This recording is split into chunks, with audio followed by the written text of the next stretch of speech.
It's visually stunning. Legend has it, this distinct performing arts center was designed over breakfast. The shape is very unique. The building wears a girdle and has a core that goes 6 stories underground. Mathematically, it's undefinable. It also has a pretty thick shell.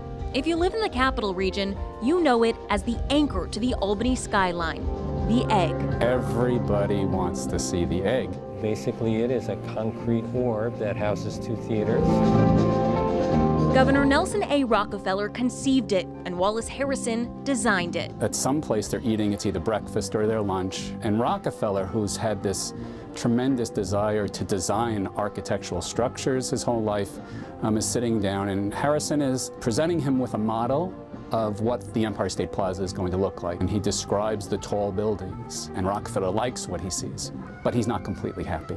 Harrison presses. And at a certain point, Rockefeller takes half a grapefruit and places on the top of a creamer or a cup and says to Harrison, can you build me something that looks like this? That was the point of the egg, to try to break up the vertical lines created by the towers. And so this abstract structure came into existence, sculpted from the imagination over breakfast. This is a well-built building. Well-built and cleverly constructed. Although it looks like the building rests on top of that pedestal, the pedestal actually extends all the way through the plaza. The weight is transferred all the way down through the core 6 stories underneath the plaza's surface. A pretty useful trick when you have some heft to you. The shell of this building has 4.2 million pounds worth of steel in it, reinforcing the shell of the outside. That's not going to hatch anytime soon. An egg weighing that much has to do something to keep itself under control. The girdle that's referenced is a post-tensioned triangular-shaped beam that runs around the perimeter, and that creates compression around the structure like a hoop does to a barrel. That's what makes it work, ultimately. That girdle is a key part. It took a special artistic touch to build the egg. When you've seen the skyline of Albany, you know for the rest of your life what Albany is. Albany is the Empire State Plaza, and the Empire State Plaza is the egg. But the strange form of the egg against the Albany skyline can hide its function. We're driving the artists in, and they'll see the egg, and they go, oh, what's that? That's where you're playing tonight, and they don't believe it till they get in. The building is another form of sculpture. The structural system itself is actually the architecture. It's the art form that we see here. We interact with this artwork by being in it. The egg isn't unique because of the art in and around it, but because it is a work of art itself, from its peculiar conception through its engineering to how we culturally bring it to life ourselves.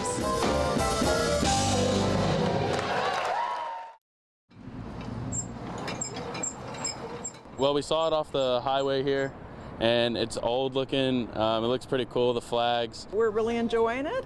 And the guns were pretty sweet on top. It's important any time of the year, really. I thought it was a great tour. Especially today. Just wanted to support our family and friends and our country. It's good to give them respect, because without them, we wouldn't be where we are today. So follow me this way, guys. We're on the USS Slater in the port of Albany, New York. Wanted to bring my daughter here. Just don't crash it, all right? To educate her on the history of the country, and it's wonderful that we have this wonderful piece of history right in our backyard. How many people can say they've actually been on a warship before? Each handlebar will be firing the barrel.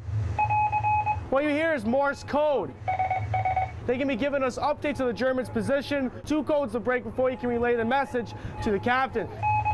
This is the USS Fearbrilling. It's actually the ship my grandfather, Walter Braun, served on. Before my grandfather passed, well, we came here as a family and toured the ship, which was really good for him to see all his grandchildren on here, especially when he served on one of these when he was 16, 18 years old. This is called a fuse pop. You know, it feels really cool to kind of connect with him. You know, he's no longer with me anymore, but there you go, boom. You know, it just allows me to kind of connect and what he did when he was around my age. I'm only about 4 or 5 years older than he was when he served on Destroyer Escort. I'm happy it's here. It's incredibly important. I wish there were a lot more like it. The Cathedral of the Immaculate Conception has been a part of Albany skyline for more than 160 years.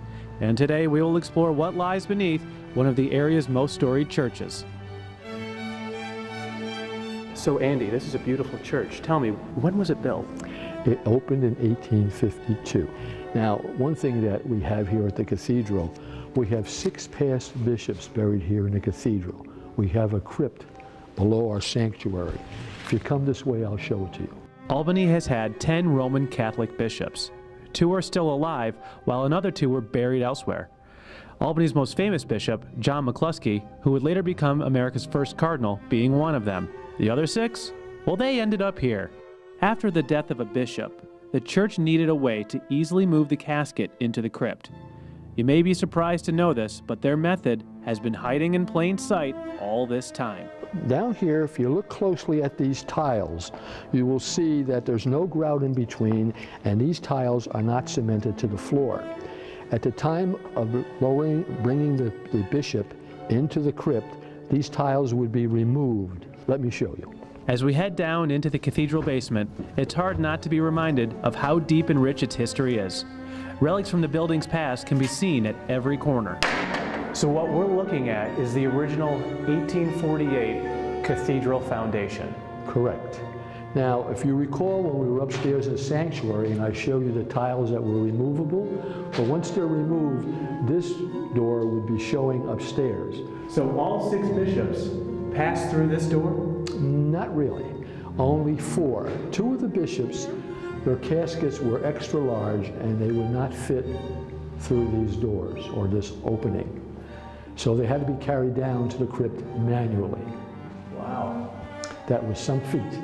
The cathedral has gone through a number of renovations throughout its past and will continue for its future. The crypt, though, time has stood still down here. Now, over 120 years from its first burial, there are only 2 spots left. Eventually, this crypt will be closed, but for now, it's a subtle reminder of how rife with history our old city of Albany really is. With the Albany Archives, I'm Matt Millett for Time Warner Cable News.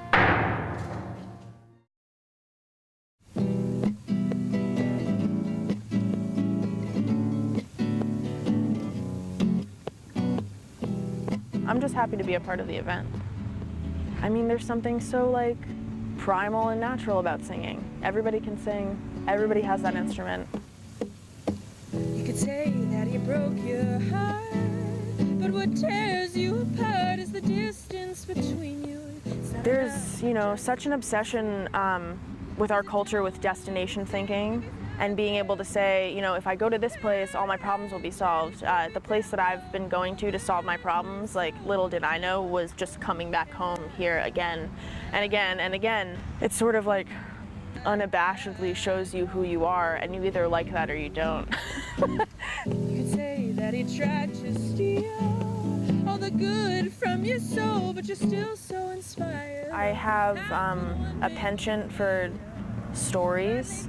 Folk is like about that, like telling a tale and sort of like being able to talk about feelings and memories, and literally folk, I mean, means people. Tulip Fest for me is as much about performing as it is people watching. I can see like people that are on first dates. I can see people that are like coming to Tulip Fest for the first time, sort of like looking all around.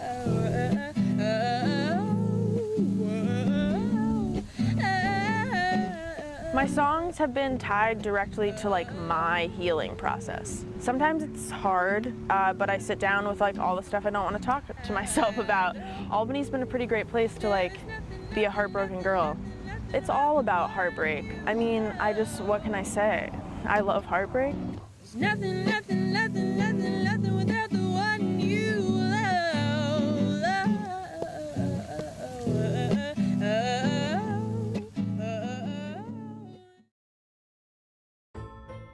Inside the New York State Capitol sits one of America's crowning architectural achievements. The Great Western Staircase stands 119 feet tall and cost an unheard of $1.5 million at the time. Come on, Dad. Don't be shy. Yes, New York State spared no expense. Isaac Perry, the Capitol architect, felt the staircase was finally finished at the end of 1896. But some thought something was missing. Or someone, to be more specific. But who? Women. When the hundreds of carvings, if not thousands of carvings, were apparently complete or almost complete, a lot of people who advocated for women's rights were saying, you have no females. Well, yes, we have females. You don't have females with names. You have allegorical figures. Back at the drawing board, blank walls were chosen to weave 6 women to the already packed historic tale it would tell. You notice that some of them fit very neatly, and some of them seem to break a block in two, so you know that they're an afterthought. It wasn't just women who had trouble finding their way into stone. After being carved, 4 governors lost their chance at immortality in the 11th hour by creative carving. They took their faces and made it someone else and put a different name under it.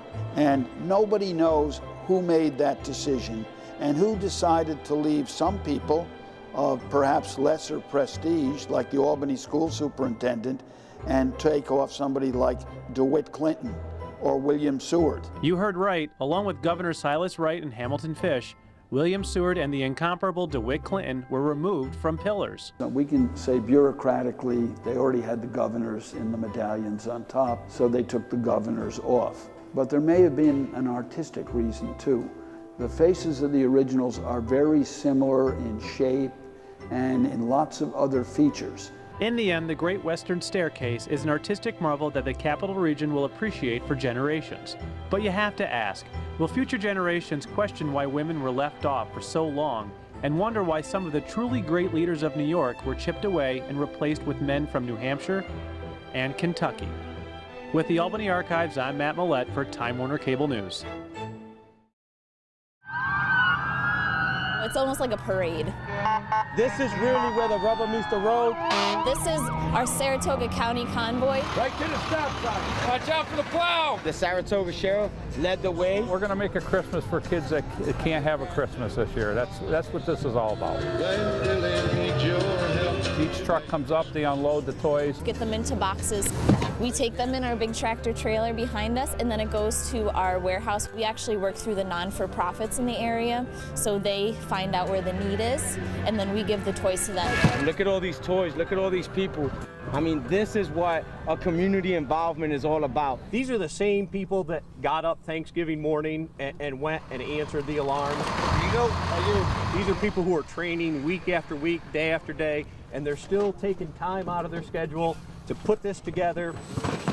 There's a lot of need in our area. We've increased our area of responsibility, supporting anywhere between 10 to 15,000 more kids than we did last year.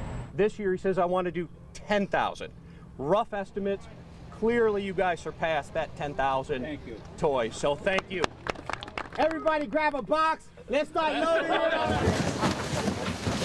The child gets so happy for something we think is so small, a toy, but for them it means everything. It makes their whole holiday season. So fluffy! They see that they can receive and give at the same time, so it has kids appreciate things as well, which I think we need. Everybody's come to support this, and we're thankful. To be able to give during the season, it's the best.